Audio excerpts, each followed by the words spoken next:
Welcome, my friends, to a story that dances on the edge of darkness and redemption. In the annals of cinematic history, there exists a gem from the 1929 cast of films, a film that dared to explore the depths of human resilience and the longing for freedom. Escape from Dartmoor, otherwise known as A Cottage on Dartmoor, is not merely a movie, it's a journey into the heart of confinement and the unyielding spirit that yearns for liberty.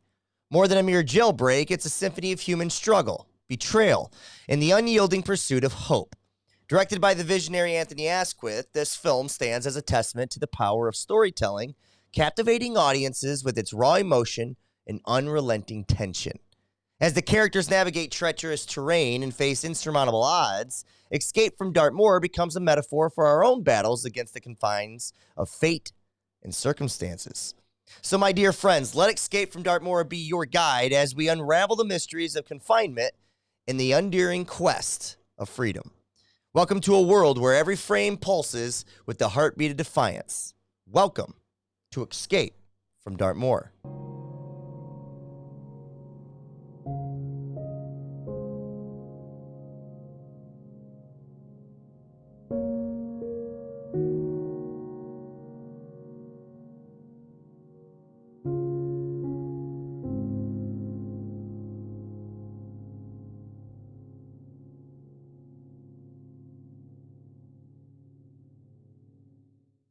If I've said it once, Will, I've said it 1,000 times. Women just don't know what they want, okay?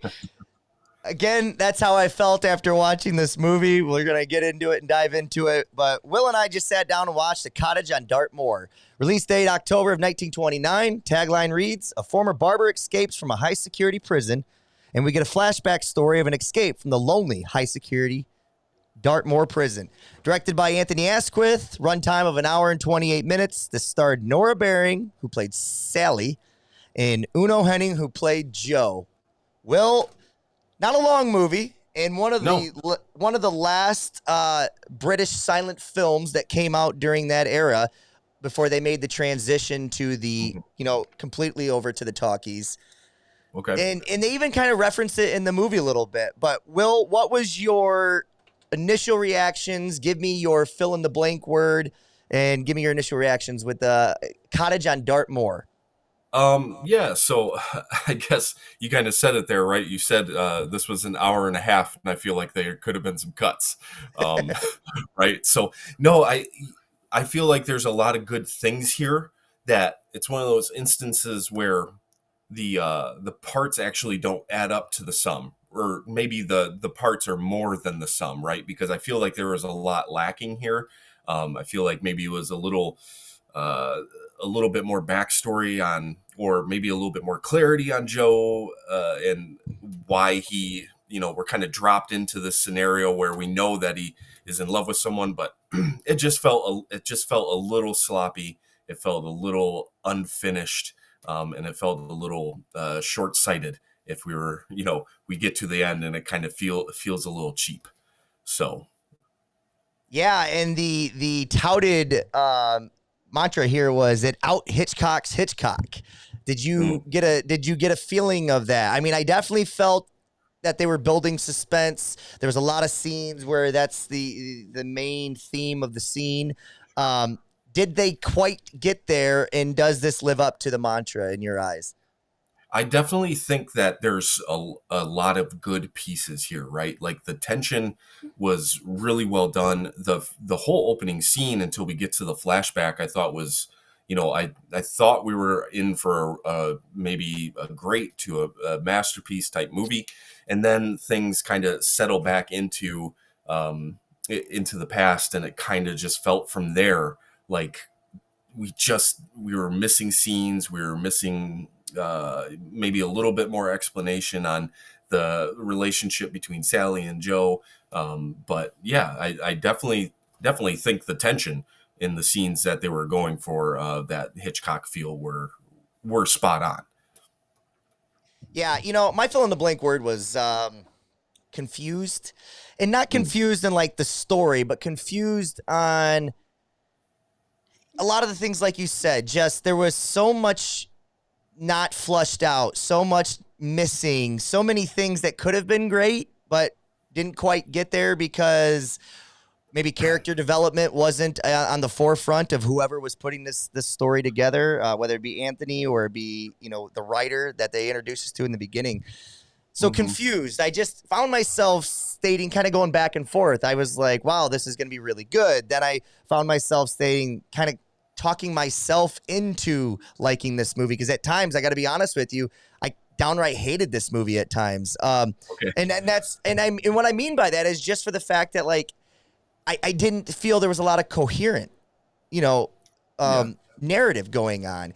And Mm. I think we'll dive into that as we get into the plot a little bit. But there was something that kept, and maybe it was just visually, I don't know too. I thought visually there was a lot of things that looked really amazing. I like some of the shots Mm. that Anthony Asquith decided to go with. And we'll talk about that a little bit too here in a second. But it reminds me of How I Met Your Mother. I think it's How I Met Your Mother, where they talk about how Canada didn't get the 80s until like the early Oh, 2000s. okay. Yeah. This movie for some reason, even though it's released in 1929, it felt like, and I know we've only been in this journey now, this is our third year, Will, but it felt like this movie felt 10 years older than this, didn't it? Like, even the way it looked, it felt like a movie that you could have convinced me was made in the 19 teens. Is that fair to say? Yeah, yeah, and I mean, my fill in the blank word here, I think, is kind of on board with this. It's frustrating, right? Because Yeah. you can see what they're going for. You can see some of that. You can see the tension building. You can feel Joe's pain, what he's going through, but the motivations for his actions, the motivations for where she's coming from, just don't feel all thorough. They don't feel thought out. They don't feel real because of that. And yeah, I feel like on that point where the movie kind of doesn't, it felt older than 1929. I think kind of builds that, right. It feels like like a great director's first movie or something along those lines, where you can see that he's got a lot of good ideas but didn't quite put it together on this one. So Yeah, and even more so than Joe, because I agree, Joe is having there's motivation issues, right? But okay, let's just say we've seen character traits before of an obsessed man over a piece of candy that he likes and desperately wants to have, and there's something else standing in the way of that. It wasn't a reach so much for me to kind of understand Joe's motivations, right? yeah. But Sally's Mhm. motivations, I don't get, because we get this empowering scene of compassion at the end of this movie from both Mhm. characters, really, Harry and Sally. But I don't get the sense in the beginning that the compassion that comes in at the end really makes a lot of sense, because there was no compassion there in the beginning when clearly she was using, Joe's words, was torturing him by not Mhm. even, not even acknowledging that they even went on a date the night before, as Yeah. awkward as it might have been. So to me, I found, and I opened the show with about women that, I kind of tongue in cheek there, but like, that's what it felt like to me. It felt like more of a problem with Sally, Mhm. um, and and maybe if they could have flushed out just her character a little bit more, maybe showed a little more compassion early on, maybe some of the motivations from her in the story maybe would have clicked more at the end. I don't know. Yeah. No, that's right. And I think that's what I meant by the ending felt a little cheap, right? Because the ending the ending was, I thought, really well done. I thought, everything from when they come back into the present was done pretty well from that point on. But again, it felt cheap because it doesn't feel earned, right? It doesn't feel like it doesn't make sense given what we've seen so far. So you get to that ending, and even if it's good and it feels like the director has some ideas of, like, space, because he keeps flashing back to the same scene, so we kind of get an idea of where they're at. That spatial awareness that some directors aren't good at, but here it kind of pays off. Yeah, it ends up feeling cheap in the end because we don't understand what Sally wants. And Yeah, maybe we'll talk exactly. about that a little bit more when we get to performances. But, like, I thought her performance was really good, but it just didn't feel like, how are we supposed to know why she's feeling that? Because we just never are privy to it. Yeah, there was an interview today on the Talk with Cheryl Hines from Oh no. Curb Your Enthusiasm, and I believe that's her name, Cheryl Hines, right? She plays the love interest that Larry was married to for a while there, and Soon to then be Ted. first lady, right? Yeah, yeah, yeah. um, but she was talking about her first movie that she ever made. It was like one of those, nighttime, made for TV movies in the 1993, and the director was rushing through, and she had to basically die in this scene. And she wasn't sure what she was dying from, and she reportedly said that she went up to the director and asked him, what am I dying of? Like, is it a heart attack? Is it a brain aneurysm? Like, where am I grabbing? Like, what is my direction Yeah. here? And he just basically looked her in the eyes and said, honey, we don't have enough time for this. Let's get this scene and go home. So when the camera hits her and now her first ever death scene in a movie or in TV, it feels uneven. It feels weird. It's kind of out of place.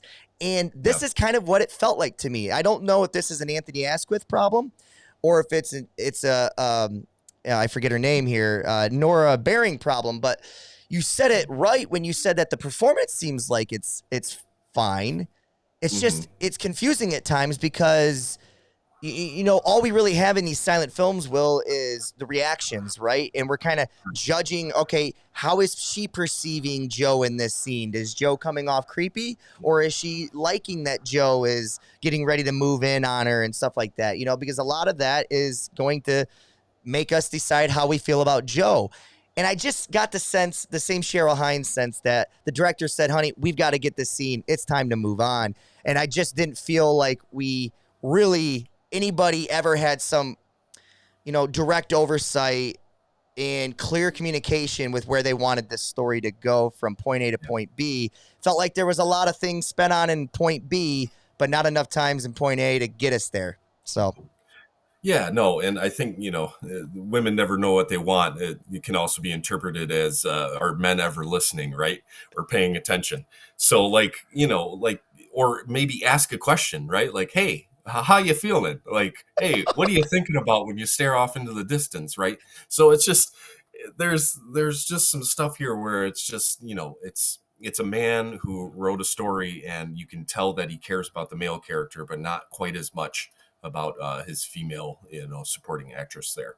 So, well, Anthony Asquith goes on to have a very illustrious film career, and I mean a yes. lot, right? So this is the fourth movie Mhm. that he makes in his feature film career, and second that year of 1929. However, if you go on to his IMDb, he makes films all the way up until 1965, Yeah. where apparently, and this is just a little anecdote, he was a repressed homosexual who felt, and the only reason I bring this up is just because I think it's interesting to note, during that time, and maybe if Mhm. we watch any other Anthony Asquith films, maybe his perspective on that type of theme, Yeah.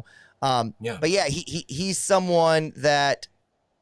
Oops, I don't know what just happened there, but anyways, he had an illustrious film career, so it'd be interesting to see as these later films, did he learn from some of his mistakes? Sure. Um, Yeah. I I think that's a fair thing to say, but another thing is kind of surprising to me, and maybe it will be to you as well, Will. I'm not sure, but I'm shocked by this movie has an 81% on Rotten Tomatoes. This Mm. movie got a 3.9 on Letterboxd, both higher than I would score them. And I'm not asking for your score yet, but just any Yeah. thoughts on that little quick note? Yeah, and I was kind of thinking of this like as like maybe a new segment on the show could be Philosophy Corner, right? Because this movie has a lot of like kind of almost like nihilistic tendencies. Nietzsche was famous for talking about resentment, right? And the kind of being he didn't believe in sin for real, but he believed in like resentment being a type of sin, because resentment over your position in life doesn't allow you to actualize, right? So that's kind of what's going on with Joe here. He resents Sally, right? For not choosing him. He resents the guy in the chair for winning the girl, and it consumes him, and it ends up killing him. So there's some deep thought going on here, but like if you take the film and put it over top of the deep thought, it just never really feels like it adds up to a full, like thesis statement, right? It just feels like there's a bunch of pieces that are done really well that are trying to say, resentment sucks, but it doesn't quite add up to that. No, that's interesting. No, that's right, because it does. It ultimately consumes him so much that it it propels him back towards the cottage, and and ultimately is his demise. So, interesting Yeah. point there. Yeah, philosophy corner. I like that. I'm on board with that because it plays to the motivations of not just the character, but like ultimately the direction of the movie, and can say a lot on those things. So, I just wanted to mention one more thing about Nora Baring, Sally's character, a little bit. No. Going back to the lack of compassion thing, even in that first, when we kind of get to the barbershop, right, or the parlor, where the groomers are at, she's a manicurist there. They just had a date, even though she was reluctant to do it the first time, right? They had a date, and it seems that, or I'm sorry, this is even before they actually had their date. Sally is someone who gets the attention of all the men in there. So even before she kind of falls for Harry's character, she's, she's getting her hands rubbed on by another guy, and she seemingly likes the attention from literally everyone other than Joe, it seems like, right? Yeah. So like it almost felt like it was a directly, almost on purpose, just Sure. rejection of Joe and everything that he is. So for her to even say yes to a date, again, I don't know who's failing who here, but it's definitely not coming from Nora, because she's just following what the character, is being asked to do. Yeah. But is it the writer? Is it the director? Where do you put the blame here? Yeah, I mean, it seems like there's a little bit of both going on, right? I just feel like her character is just a little bit underdeveloped. Um, I, you know, you can. It just feels like one of those situations where you've got people who are trying to, they're trying to say something about the main character, and they lack the nuance around the other surrounding characters. And I don't want to beat a dead horse here, but it feels like it's both a writing and a direction problem, because we need something along the way to, like, what is she actually, like, wistful, not wistful, but what is she thinking about? Because there's at least 3 or 4 times in this movement, probably more than that, where she's not looking at anybody. She's just kind of looking up, and she's obviously thinking about something. Is she thinking about a lost love? Is she thinking about, like, hey, I really like Joe, but as a friend, and like, this is what I really want in a man. Like, what's going on there? Because Yeah. you can tell it was like, hey, you need to look distant, but we don't know why. We just need you to be distant so that Joe can, Yeah. have misreadings here, So Yeah. Let's get to the plot. I'm going to read this a little bit. I could probably do it we could play that game. Give me that plot in 10 words. I can give you that plot in 9, but I'm going to give it to you in 3 paragraphs. So here we go. Joe Henning works as a barber in a shop in Devontown alongside a manicurist called Sally Baring. He becomes infatuated with her and asks her out on a date. However, the evening turns out awkwardly, and it is clear that Sally does not reciprocate Joe's feelings. Despite Sally's lack of interest through a misunderstanding involving a floral buttonhole, Joe's infatuation with her develops into obsession. Meanwhile, a regular client at the salon, young gentleman farmer Harry Schlettow, begins to woo Sally, who is much more receptive to his attention.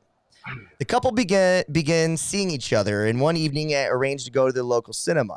Unknown to them, they are stalked by the jealous and overwrought Joe, who sits behind them and is forced to witness their obvious happiness together, eventually rushing out of the cinema in despair. The following day, Harry comes into the shop for his regular shave and manicure, and Joe notices that Sally is now wearing an engagement ring. A verbal confrontation between Joe and Harry escalates into a physical struggle, during which Harry is slashed by Joe's cutthroat razor. Sally is convinced that Joe had deliberately tried to kill his rival, and following his arrest in trial, Joe is convicted of attempted murder. Vowing revenge on Sally and Harry, he is sentenced to a lengthy term of incarceration at the notorious Dartmoor prison. Some years later, Joe succeeds in escaping from the prison and makes his way across the bleak Dartmoor landscape towards the isolated cottage where Sally and Harry, since married and now have a young son. At night, he surprises Sally outside her home, where she, now feeling remorseful about her role in his imprisonment, takes pity on him and offers him a hiding place. Harry returns, and there follows an awkward but genuine reconciliation between Harry and Joe, climaxing with Harry's decision to assist Joe's escape. However, on the point of escape, Joe abandons the enterprise and initiates a rush to the cottage that he knows will only draw attention and lead to his ultimate death. The guards posted at the farm shoot him, and he dies in Sally's arms. When you read it on paper, it almost seems like a damn good movie. Almost seems like it works, right? And it I don't know the saying, but it's like despite his nose, he cuts off his nose despite his face type thing. You know, that's what this movie feels like to me. But there's a lot of meat on the bones here, a lot of good things to take away from it. So instead of just harping on the negative, let's find some of the positive. Will, what was your thoughts on kind of the Act 1 opening plot, you know, before we kind of get to Joe stalking them at the movie theater? Yeah. So it was a kind of on a classic romance type track here. I thought, you know, their date I thought was really well done. You know, at the boarding house, you've got all the people that live at the house that are, you know, entertaining themselves. Was this the cut scene with the chicken beak? The chicken coming back and forth, or was that later in the movie? I can't remember now. You know, I think With that's the this old point. guy? Yeah, I Okay. think that's this point because he's just no. That Yeah. comes later. I think that comes later Oh, as the guy's just kind of chattering. oh, yeah. Okay. Yeah, Yep. Okay. Sorry, I was off on that one, but no, I thought this was pretty well done, right? Because Joe is obviously infatuated with Sally and wants to have a relationship with her, and she just kind of keeps having that like little bit of distance between for whatever reason again. But she's playing the piano, and you can see, you know, Joe's obviously attracted, and he wants to be intimate with her, but he doesn't, you know, he stops himself, and there's, you know, I feel like there's still some very interesting, I don't want to call it tension, but you can see that maybe there's something that could happen here.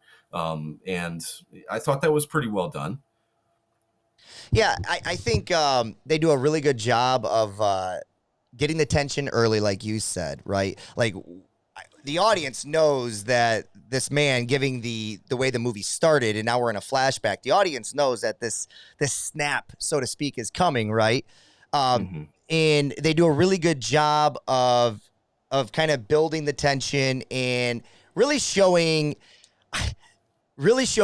Joe's, you know, maybe resolve a little bit, right? That he's being taken over by his brain and his thoughts and consumed by these things, but yet somehow is still winning, not fully overcoming to it, right?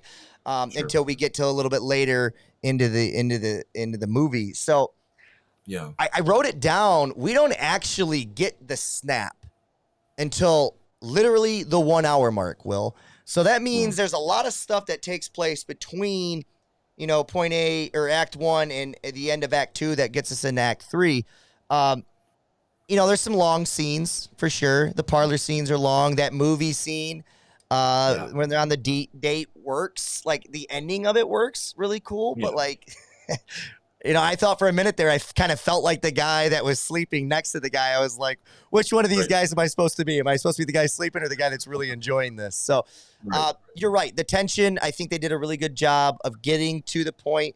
Maybe they could have got there a little faster, but tension was definitely built. Yeah. And, you know, not to, I know you said be positive, but I think the No. thing Let's with the be cinema. honest. Let's be fair. Yeah. Oh, Yeah. sure. Okay. Yeah. Yeah. So the cinema scene kind of really bugged me, right? Because it felt overdone. It felt like they were throwing in these characters that we knew from the boarding house and a couple other people we had seen in the parlor. But like overall, like it just, I mean, how I should have timed this scene, but it was a solid 10 minutes in the cinema, and it Easily, if just, not longer, if not yeah, longer. it didn't need to be. I it just felt overdone, and I feel like the point could have been made. And maybe here is one of those places where like a more seasoned director would be like, hey, I spent 10 to 15 minutes on this. I only need 5. I can use that 10 minutes doing something else to make it everything add up to a better picture, because I've got this decent ending of a movie that I know I want to do, but how do I get there? And yeah, it just kind of feels like he trips over himself in a couple places here. Oh, well said. Yeah, it 100% does. What do you make of the? For a minute there, I kind of felt like we were watching Lost. You and I are big Lost guys. And I was Yeah. like, and it wasn't until I forget what season it was. Was it the end of 3 or end of 4 where we get to? I think it was the end of season 3 where we get the first flash forward. That's season 3. Yeah. Yeah, where we get And the the first season. flash forward, and we're like, the whole time we've been privy that this is a flashback. That every time we get these things are flashbacks, and then we get kind of what I thought was like flash forward premonition. Where you see Joe, he's kind of hallucinating, where he's forcefully kissing Sally. He's getting into a tussle. He went over and he gets into a tussle with Harry, and then these things ultimately don't happen. Do you think the use of flash forward there or premonition was enough for the audience to kind of realize that it was just him kind of daydreaming this? Or given that the way they've done the structure with the flash forward, did you think that at all possible this could have been a flash forward? Um, I, Maybe not flash forward, but like foreshadowing. Like this is where it's going. Like he. This is the scene where he's kind of losing that control, right, over his inhibitions. Like, he really wants Sally, and he doesn't want the other guy. I keep forgetting his name. Harry. Harry. He wants Harry to not get Sally. So, interesting there. But there's I know. just I some. thought so. I think this is the losing control scene. So, especially with the quick cutting and the kind of flashing from one person to the next, and yeah, I mean, we're supposed to see this as where Joe is going. It's just, again, it just felt overdone. Yeah.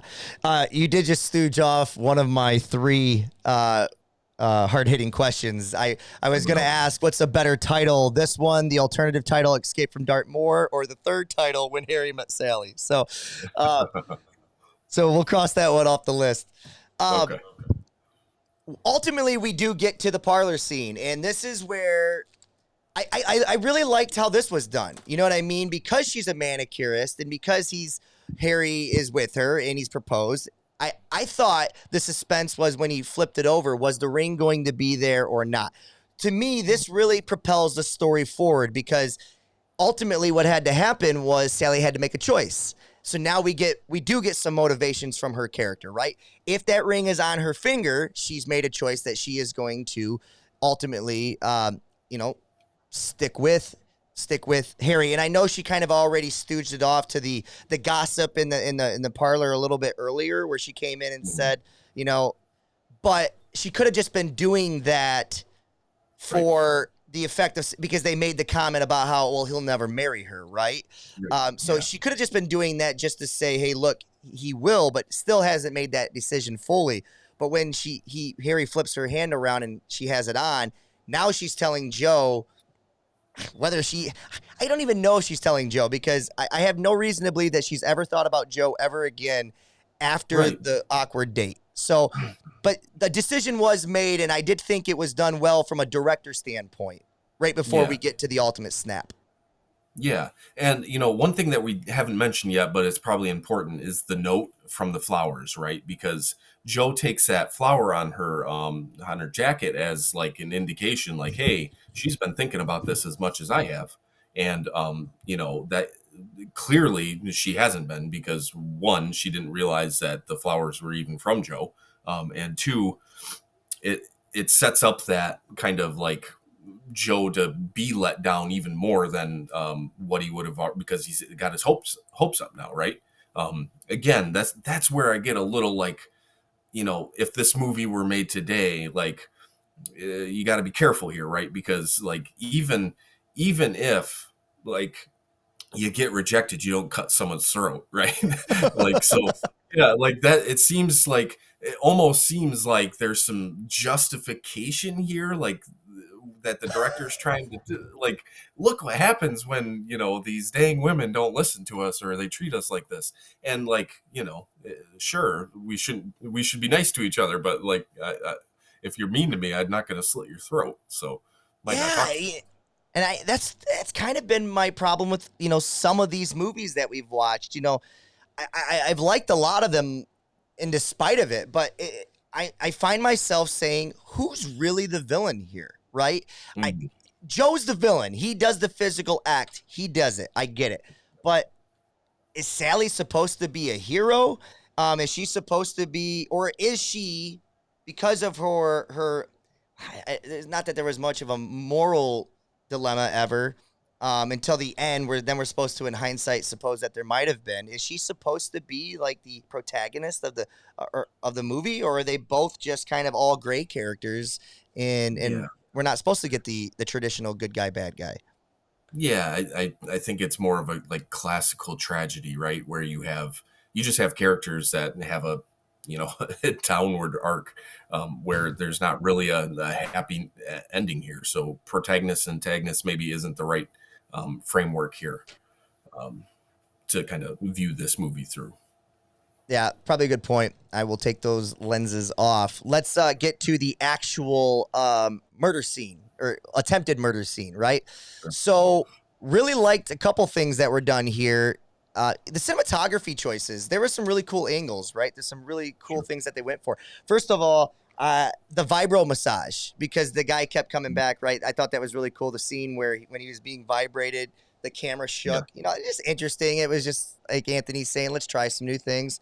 And I thought Yeah. that was interesting. But when we get to the actual attempted murder scene, you get these real quick images of combustible items, bombs going off. You get a string that's kind of been pulled so tightly that it snaps. And then we get the words from Joe to Harry and Joe to Sally stating, don't move or I'll cut you. And that goes Mm, for you too, as well, Sally. You've been tormenting me so long. It's now my time to torture you. And mm, then there's a lot of things that are going on that kind of propel this into the next, scene where he ultimately does cut him across the throat. I found that part to be a little confusing yeah. because I wasn't sure if he did it on purpose, or if like he was jolted into and that cut him. Um, what were Yeah. your thoughts on the actual execution of the cut scene? Did it feel deliberate, or was it supposed to be kind of muddy? Leave it up to the audience viewer to see if he meant to do it or not. Yeah, I think it was. I think it was meant to be a little bit muddy. I also think there's that kind of like split second reaction where you see it sometimes in like a gunfight scene where you've got two people that are ready to shoot, and something sets them off, even though they don't want to do it, because they're thinking that you know they, they're thinking the other person's going to shoot. So here it's almost like the kind of combustion of the room, kind of all going chaotic at once, allowed him to he might have made the move, and didn't even, he wasn't consciously thinking about it anymore. So yeah, I mean, there was some confusion there. I think it was an intentional though, so I didn't really mark that down on the cons side of this ledger. No, I didn't either. I just wasn't sure, Yeah. because there's so much. It's just hard to give credit to things when there's so much that you can't give credit to. So you're trying to Right. find a place where can you and where can't you, and that felt Right. like maybe it was done on purpose, because it does in hindsight lend itself to it. So, Mhm. um, I really like the shot with the hand. From Sally's perspective, looking Mhm. up, and I thought that was done really well. So there was just some really unique and neat things done here. For This sure. is the And end of the Act sharp Two. Oh, sorry. Go ahead. Oh, I was just gonna say the sharpening of the blade, Oh in the yeah, scene prior, like just his anger as he's sharpening the blade, I thought was really ramping up that tension really well. So. And that part does feel like Alfred Hitchcock, right? You know, Oh, without for watching too many of his, it definitely the angles that he kind of chose, and you get the foreshadowing is like a really good word because Hitchcock does that quite a bit. But like I liked with the sharpening is that we still got in the background, we still got characters and movement, and people not even paying attention to the sharpening of the blade, which is really really cool. Yeah. But this is the end of Act 2, right? Then we get back to a place where. We're back at present day, and now we see Joe back into the cottage with Sally. And again, either Act 3 is really incredible and Act 1 and Act 2 didn't do their job, or Act 3 is not good here at all, because this is where it gets really confusing really, really fast. So what's your perspective of Act 3 altogether? Yeah, I think Act 3 has got a lot going for it. I think the problem with Act 3 is more in understanding the characters, and where, especially Sally, like why is she making this decision to protect Joe? And like it makes sense if she's feeling a little bit of guilt at how she was treating Joe. And again, this is something where what happened in those roughly 3 years, am I remembering that correctly? Between like the event, where he cuts Harry, and then now, like, why don't we have anything showing like what she's been thinking about in those scenes? So I feel like this act works, but it's the other stuff that doesn't let this act work, right? So that's kind of where I lean. Yeah, no, I think you're right, but ultimately the same argument can be made because they didn't do the things in the other two acts. This act doesn't work, right? Because ultimately you have this protecting the door. The other aspect is there's a child in there, right? Right. So even if you're torn because you believe this guy maybe deserves some redemption, but maybe not to the murder front, right? I mean, he's in your house to kill you, right? He's come back to get his revenge. And ultimately you have a child on the other side of the door, and you just kind of, after he starts crying on the steps and has a little bit of, understanding of an accountability, she all of a sudden just snaps and says, okay, why don't you go hang out with my 3-year-old child for a few minutes while I distract the cops? There's just some issues I take with even that direction point too, right? Maybe there was another room in the house and the child was in a completely different area, then maybe you could make that argument. To me, you're right. There's a lot. I really love the ending. I love the rushing back in there, being consumed by this person that he has to do it. The motivations of getting there, still beating a dead horse, like you said, but it just falls so flat, and it's frustrating because you watch every movie wanting to like it, right? It is a journey. You go into any relationship hoping that it ends well for all parties. And that's ultimately the goal here. And I just felt wanting so much more with this one for itself and for myself as well. Yeah, no, I think at the end of the day, I think you're right. I think the whole, if we had any other indications, I think it makes the whole movie just that much better. But we're just lacking too much here to really get a good payoff from anything. Maybe we're missing something because, again, we kind of talked about a little bit there about critically well received, and Letterboxd is usually a pretty cinephile website to go to where people take film seriously. So there's definitely potential here for us missing something, but I think you're right. I think there's just too much lacking. Well, I want to end with the final consumed thought, and then I want to get to character development real quick, or at least with characters, right, in casting. Did you think that ultimately, I really like the idea of the dead tree, and then now there's the tree has blossomed, right, to get almost like it was presenting like life to him, right, until he ultimately takes it away again. the moment that's shown, it's because he sees a picture. He finds a picture in the jacket. Now, this jacket was given to him, correct, by Sally, right? So we're left to assume that Sally slipped this picture in that jacket for him. Uh, I again, I think yes, that maybe is what we're supposed to assume, but I'm not sure. Well, here's why I ask: is there any world where Sally is playing chess while the rest of the characters are playing checkers? And this is the point that we're missing, where she knew by triggering his consumption, he would ultimately come rushing back in, kill himself, and yet somehow be seen as a hero. Is there any world where that's a possibility? Um, Man, I like that theory, but I don't think so. It just it just doesn't feel like, watching that film. Sally's motivations are just not ever clear enough for us to ever make the assumption that that's true. Man, I thought we were going to rabbit hole this one for 10 minutes. You killed it Oh, no. before it got started. That's all right. Um, let's talk about character development and just the acting and casting all overall. So we can't really talk to casting because we don't really know these cast of characters. So I want to talk about Harry a little bit. Would Harry be as Harry's the one that was on the other end of that blade, right? Mhm. And Harry really never once is Harry being portrayed in a bad light. He's just a guy that showed up to the parlor and he became infatuated just like Joe did. And I don't think he has any indication that Joe is obsessed with this woman, right? There's no moment at the movie theater where he feels like he's being stalked or, like, oh, Yep. your guy from the shop is here, whatever. There's never that moment. So Right. would Harry be so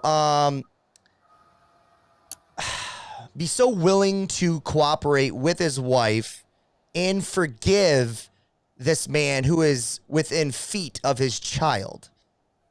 Do you Right. buy that Yeah. motivation? I don't think so, right? I think that if you really love someone, like truly madly deeply, Savage Garden style, love someone, then you would find yourself doing almost anything for them, right? But I don't know if you would be doing this, because I think it really comes down to like, hey, like we like Sally, we have to assume so much here. Like, have Sally and Harry talked about this? Like, has Harry like asked her, "Hey, why did this guy try to cut my throat?"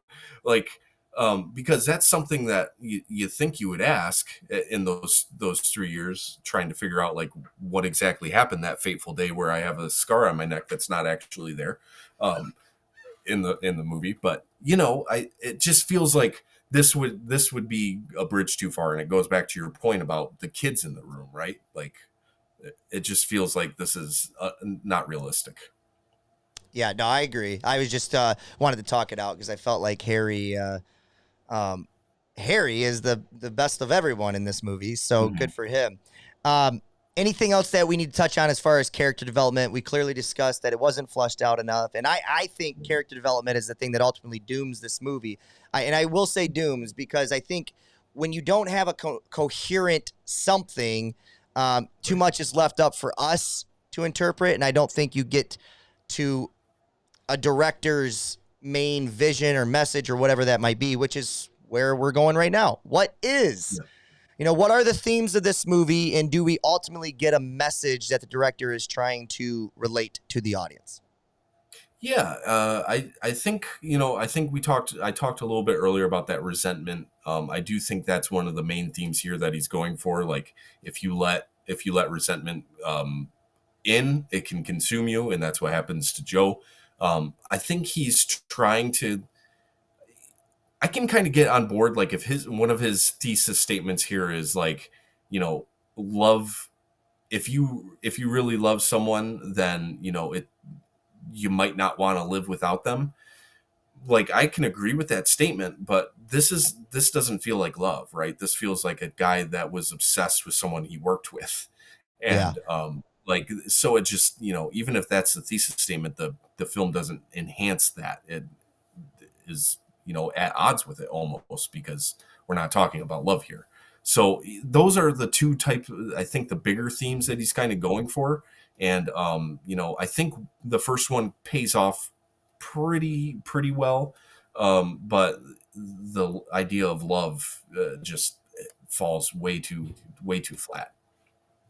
Yeah, and let me throw another name or another theme at you that I just, again, it's touted on all the, the print that I read and all the research that I have, that this is a movie of redemption. Again, I'm not sure I get that sense, right? I mean, we get a guy who's escaping from prison in the very beginning, and he's running somewhere. I didn't think he was running back to kill Harry and kill Sally. I thought he was coming back. Now, clearly in the beginning, we thought he was just running back to this woman or running for shelter or whatnot. But when we get a little bit more context, I still never believed he was going for redemption. He was going there to kill. I thought maybe he was going there to, prey on Sally, be a predator for sure, but a murderer again. A redemption just doesn't feel like this is a theme. Yeah, and what happens if the cops don't see him? Like, what's he redeeming? And it just, again, like, I think the overarching like reality here of this movie is we didn't get enough along the way for any of it to add up to a good conclusion for us to kind of feel comfortable with saying this is a really good movie. Agreed. Did you say my name, Grandma? No, she already ate. She's ate 4 times. Should I leave that in? Let's leave that in. Yeah, let's leave that in. So, yeah, she don't need to eat no more, Grandma. All right, thanks. We'll leave that in. No, you're right. You're ultimately right. And getting to something that I did think they did a good job of, which was the soundtrack. Now, I'm going to take this with a grain of salt. All right. This is not the original soundtrack. This was synchronized early on. As a matter of fact, this was dubbed into a piano. So what we just saw, clearly not a part of the original movie, but for whoever put this in, which I believe I read, this was added in like in 2007. They do a good job of triggering us to let us know that suspense is coming. And it makes you wonder what the original soundtrack was even like and why they felt the need to dub over it with something else. Did I miss something? Did they miss the original synchronized sound? Was it not recorded? What did I miss? Did you pick up on any of that? I definitely picked up on the soundtrack being fresh. The end credits, I think, are all like more relatively modern people that helped kind of restore the film. I am assuming that the original sound is lost because of that. I wanted to push back just a little bit on that soundtrack because I was actually really annoyed by it but specifically in the cinema scene, because it was just piano and they kept flashing to like drums and all sorts of different instruments and violins, and it was just like that part was a little frustrating because I was like, this doesn't make sense. Like the piano is playing, but none of these other instruments are playing. There was some really cool sound editing when Joe's somewhere in the cinema scene, I think, where it's almost like a synthesizer or something is kind of plays like briefly, like 3 or 4 seconds, almost like a I don't want to do, I'm not very good with sound effects, but like a like there's sort of synthy sound that kind of pops up there that I thought was a really cool choice. But yeah, I mean, overall, I thought it was really well done, except for that cinema scene where I was just nitpicking a little bit. So. No, and it can kind of be the what's that effect? Schumann effect or something like that, or something where when you hear the same thing over and over again, you kind of go crazy yourself. And that's kind of what this movie had going for it, that piano back and forth. So again, that you're almost 100 years, well, at least 90 years removed from the, I don't think they were going for anything like that. So, yeah, man, I don't I hate coming on this thing and being negative, right? But like, Mm. we got to be honest and fair. This movie just, for me personally, just didn't work. Um, Yeah. and I kind of thought maybe I was going to be a little more nice. Let me put it this way, okay, to be more clear. I think if I watch this movie after watching like a Harry Beaumont film, right? Mhm. Harry Beaumont's got its issues for sure, but at least it knows what it is, right? It tries to stay light. It tries to stay about love and romance and glorifying, music and things of that nature. So at least he understands what he is, and he just has a lack of character development in certain things, but things that aren't detriment to the story overall. Um, Yeah. with this, I wanted to take it serious. I wanted to buy into what Anthony Asquith and in the movie was trying to be. It just fell flat and it didn't work for me. And for that, I think I'm gonna give it like a 3-star. I usually or three out of 5 on Letterboxd, if not lower. And genuinely or generally, I try to go 3.35 of being just it wasn't perfect, but I was entertained. Mhm. This one, I think I'll give it a 3 because there was spots where I was genuinely entertained, but I wanted it to work so much better than it did. So that's kind of where I'm at. Give me your Mhm. final thoughts and your rating because we really care more about Will's rating on this show. What what was your rating of this movie, Will? Yeah, so I think, when I first started watching this, I was already like thinking, oh man, like that first scene, I was ready for like that 4.5, 5-star range because I really thought that we were getting into something that was going to be great. And I think that's where that kind of why we're being so negative is because this movie was so frustrating because you have all these pieces that you can tell are there, but because there's stuff that feels like it's missing, it it brings the movie down more than something that can be light on its feet and entertaining, right? So I'm kind of in that same place with you where I'm thinking probably 3.5 stars. I'll think about it a little bit more, but that's kind of where I'm at right now. Well, good because usually we don't. I think we're pretty close to agreeing. We're usually off by like Mhm. maybe half star. So uh, Yeah. we're pretty close there. Um, you want to hit some hard hitting questions, or is there anything that needs to be mentioned on this movie before we put it to bed? I don't think I have anything else. Well, let me just a couple statements. Maybe not a hard hitting Okay. question, but just a couple, just a one statement for sure. If I ever go to prison, send me to Dartmoor prison, where apparently I can just move one of the bars out of the place. This is supposed to be a high security prison, and this man just kind of casually, like Marshall and Lily, jump out of a second, third floor and just comes to a landing, no problem. So just send me Yeah. there. Okay. Uh, Doppelganger. Uh-oh. Robert Pattinson as Joe, maybe like a Hmm. maybe like an early days. You remember when Christian Bale went really really skinny for that one movie, Machinist. The Um, Machinist. I could kind of see Robert Pattinson really in his machinist element as Joe a little bit. Do you have any other okay. doppelgangers from the movie?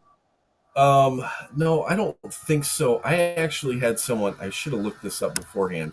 But I thought Joe looked like someone that's kind of one of those character actors that you see in a lot of different stuff. I'm picturing him right now, and I know he was just in something, so I'm trying to find it on the fly here, but I'm not going to be able to do it fast enough. Well, But Robert Pattinson's a good pull. if it hits you, let us know. Back to hard hitting Okay. questions. I've got two more. Apparently, in 1929, can you just write your own movie ticket and just show up to the theater? Yeah, I guess so.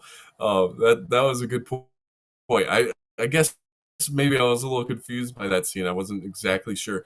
Maybe what he was doing was writing down what tickets were, um, so he knew where to sit, so he could be an extra creep. Yeah, that's actually probably what it was. Good call. Uh, Finally, I just want to make a statement on the 1929 slate of movies that we watched. We had some really good ones. We've had some not so sure about, but there's a theme, Will, and I've said it before, and I'm going to continue saying it. I think 1929 might be the horniest year on record when it comes to male characters in movies. Okay. I'm thinking Yeah. of Blackmail. I'm thinking of Hallelujah. I'm thinking of parts in, the Diary of a Lost Girl, and then clearly Joe. What's going on with these men? I mean, what's going on with these men? Repressed, man. I think you said it right. I can't remember if it was the last episode or the episode. No, it was Hallelujah. Like, have Yeah, we not invented masturbation yet? Like, come on. Like, just take care of yourself, gentlemen. yeah, yeah. Once they get that going, you're gonna see the whole. It's gonna be like when when oh, what's her name? Wizard of Oz. When Oh, Dorothy Dorothy. gets to it's the colors are, when she gets there, everything's gonna change. The snozberries are gonna taste like snozberries. These guys are gonna be like, holy crap, I didn't have to kill that guy. So, um, Will, that's 1929, man. What was? I know we'll get to our overall thoughts and awards on their next episode, 1929. We'll get our Oscars for, Yeah. and just for anybody listening, the way we do our Oscars for the year, we just take the 6 movies that we watched and we'll do best picture, we'll do best director, we'll do best supporting and actress, supporting actor, and best actor, and, the big 6, basically. Yep. We'll do for the 1929 slate. But just off the top of your head, without giving it too much thought, just Yeah. 1929, 6 movies that we just watched. Yeah, I guess up and down. Just kind of like a little bit of a roller coaster, right? Because within most of the movies, there was some good stuff, right? But then in a lot of them, there was some stuff that kind of just didn't feel like it was all the way there, right? I think there's a couple that stand out. Blackmail in particular, Man with a Movie Camera. But overall, just kind of an up and down experience from 1929. Yeah, and another thing I didn't even add in next week's episode is we'll give our. Actually, we won't do that. Oh, yeah, we will. We got a lot to cover. So we're gonna actually now. Not only will we have our Oscars from 1929, we're also going to add in. We're gonna rank all of our movies, or our top 5 favorite movies from the 1920s. So. Yeah.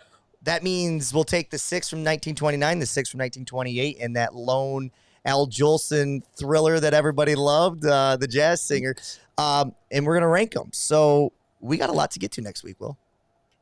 Yeah, no, it'll be fun to change it up here a little bit and kind of look back at what we've done so far and think about all the movies kind of in a bigger picture and see where we're at.